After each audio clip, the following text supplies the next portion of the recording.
Hi, this is Billie Beene here with a flash update on Lee. Will it become a Hypercane? Today's episode is 68. Today's date is September 8, 2023. And the time now is about 1 p.m. So let's get started. We've been talking or hearing about Lee, who that has formed into like a Cat 5 with winds, and it's the fastest forming and strengthening hurricane, I believe, on record. And it's nearing an area on Florida. About a month ago, the ocean temperatures were 38 Celsius or 100 degrees Fahrenheit. So it's developing in ocean waters that are the highest in recorded human history. So let's get started and find out what it's doing right now. So at the 11 a.m. National Hurricane Update today, it had 155 mile per hour winds, which is 249 kilometers per hour. Barometric pressure is 942 millibars.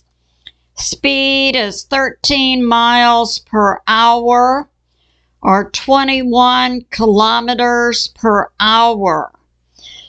Now, where is it going? That's what we want to know.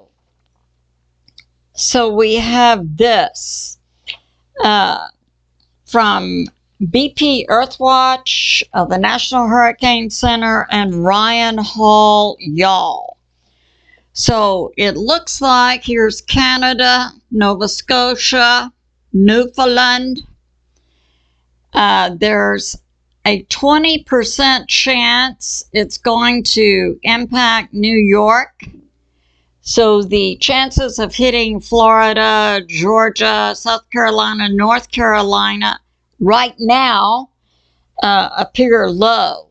So this is higher up here, Massachusetts, Maine, New Hampshire, or into Canada. And when? So this is in a few days. So we have BPEarthwatch. He has the Navy model, taking it up into this part of the U.S. or Canada in a few days, and will most likely come in as a Cat 3 or 4. It will lose some strength.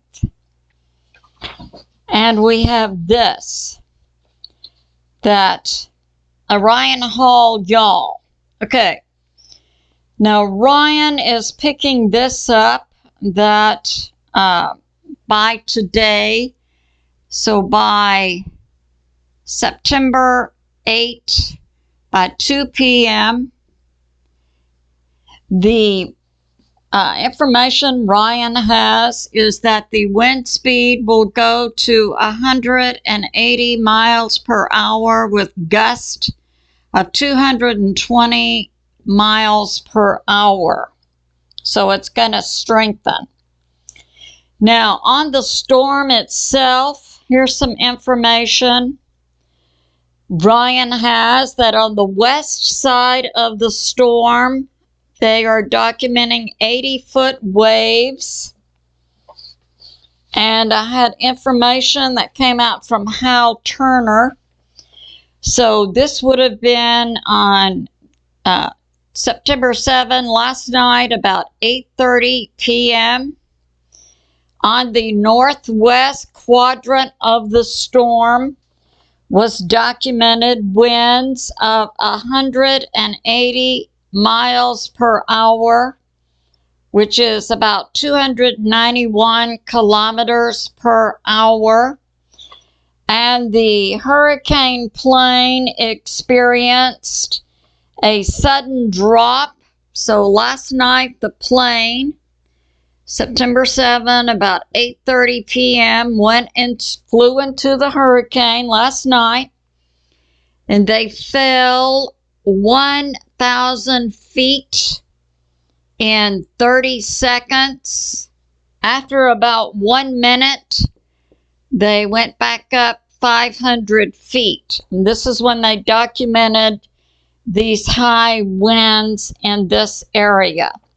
157 knots or 180 miles per hour or 291 kilometers per hour. Now that correlates to the information Ryan Hall is putting out about reaching these wind speeds today.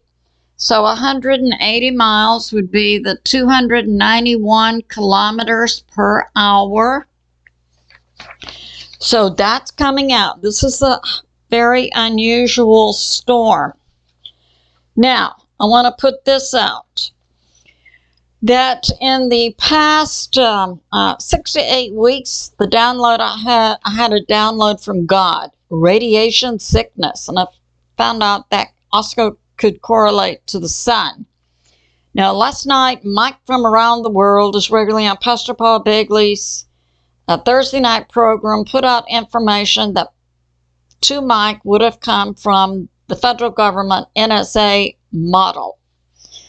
And that had to do, and that correlates also to information I've been hearing from Best and Taylor for about 4 to 6 weeks, that on Earth, the sun has increased radiation coming in. That includes A, B, and C. Now, it's the C, if you do research, you'll see, oh, C never reaches the Earth. We're protected by the ozone. Apparently not. Best and Taylor had put that information out weeks ago. Mike is now putting it out. UV ray C is reaching the Earth. It would be penetrating the ocean and also increasing ocean temperatures. It is affecting the atmosphere. Now, about 6 months or 1 year ago, Mike put this out. We would be having earth changes. One of them would be that we would see much stronger hurricanes, and we would describe them as being hypercanes, and that the atmosphere would hold, I think he said something like 200% more moisture. I submit to you that these additional factors are playing into this development of Lee. And so what we can expect to see, this is like September 15 to 17 in this area, and also possibly in New York, and then further up, a very strong hurricane coming in at a Cat 3 or 4. It's currently at a Cat 5, but we see this is increasing. Ryan Hall had this information, so that's coming out. So I say to my family and friends, if you're living in this area, and also, I mean, the spaghetti models are basically taking it up this way, either the East Coast or further into Canada. So we along the Texas coast, I don't think we have much to worry about. I don't see any models taking it into the Gulf. So it's good to remember that God is in charge and He is on the move. I love you, and I'll see you soon.